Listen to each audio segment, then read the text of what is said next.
באתי לבקש את זה בכל העניינים, גם האישיים, גם הלאומיים.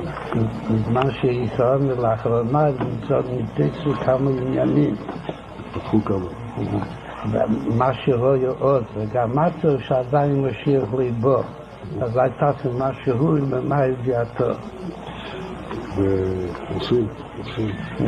הכנראה שהיא מספיק, כאילו שהיום כבר כמה שעות בגיל עדיין ליבו, אבל יש עוד כמה שעות, אבל יש להשתדל גם היום, בבשורות טובות.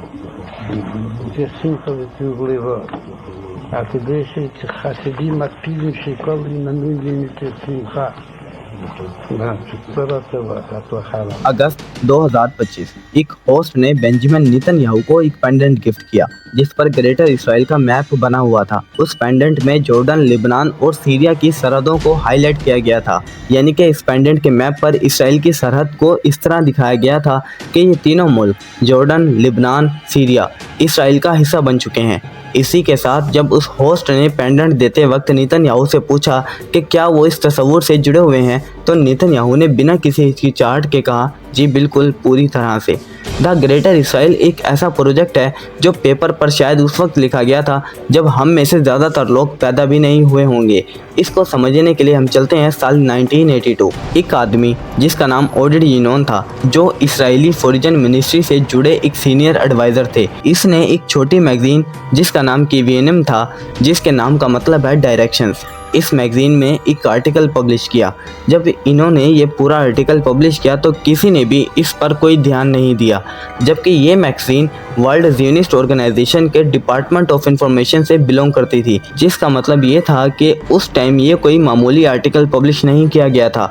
इस आर्टिकल का नाम था a strategy of Israel in 1980s, और जो इसमें लिखा था इसे सुनकर आप भी हैरान हो जाएंगे कि अगर इसराइल को ज़िंदा रहना है और रीजन्स में इसकी हुकूमत को कायम रखना है तो उसके आसपास जो भी बड़ी अरब ममालिक हैं उन सबको तोड़ना होगा। सिर्फ जंग में हराना ही काफ़ी नहीं, अंदर से भी तोड़ना होगा, टुकड़ों में बांटना होगा ताकि वो कभी भी फिर से इसराइल के लिए खतरा ना बन सकें। अगली 4 दहाइयों में इराक, सीरिया, लेबनान, जॉर्डन और इजिप्ट टूट जाएंगे। इस आर्टिकल में स्पेशली इराक का नाम लिया गया था और कहा गया था कि उसे 3 अलग एंटिटीज़ में डिवाइड किया जाना चाहिए, एक शिया साउथ, एक सुन्नी सेंटर और एक कुर्दिश नॉर्थ। जिसके बाद 2003 में जब सद्दाम हुसैन की हुकूमत थी तो अमेरिका ने इराक पर हमला करके सद्दाम हुसैन की हुकूमत को गिरा दिया और इराक की फ़ौज को तोड़ कर रख दिया। वहाँ की मरकज़ी हुकूमत को भी ख़त्म कर दिया गया, जिसके बाद फ़िरका वराना की बुनियादों पर ठीक वैसा ही निज़ाम बनाया गया जैसा उस आर्टिकल में लिखा हुआ था,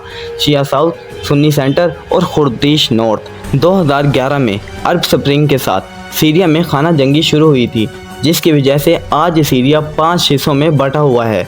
और बात करें लिबनान की तो लिबनान आज सिर्फ नाम का मुल्क है। हिज़्बुल्लाह अलग रियासत की तरह चल रहा है और बाकी सब लोग बिल्कुल बेबस हो चुके हैं। 1948 में इसराइल के क़याम के बाद लाखों फ़लस्तीनी जॉर्डन में आ गए थे। 1970 में जॉर्डन की आर्मी ने फ़लस्तीनी के घरों को कुचल कर रख दिया और फ़लस्तीनी इस महीने को ब्लैक सितंबर कहते हैं।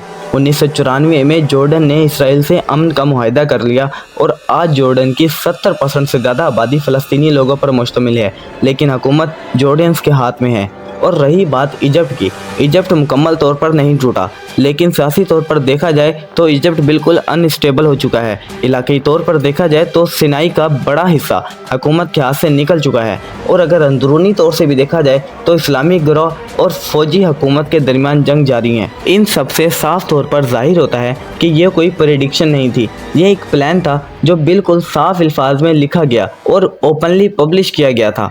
और अगली 4 दहाइयों में मिडल ईस्ट को आलमोस्ट एग्जैक्टली उन्हीं लाइन्स पर क्रेस किया गया जो इस पेपर में लिखी हुई थी। 40 साल की तबाही, लाखों की मौत, पूरे के पूरे मुल्क और तहजीबें ख़त्म हो गई। हर चीज़ का नक्शा वैसा ही बनता जा रहा है जैसा इसराइल चाहता है, और इसका मतलब ये भी निकलता है कि इसराइल ग्रेटर इसराइल के प्लान को पूरा कर रहा है। पार्ट 2 के लिए फॉलो कर लें, और वीडियो अगर अच्छी लगी हो तो लाइक ज़रूर करें।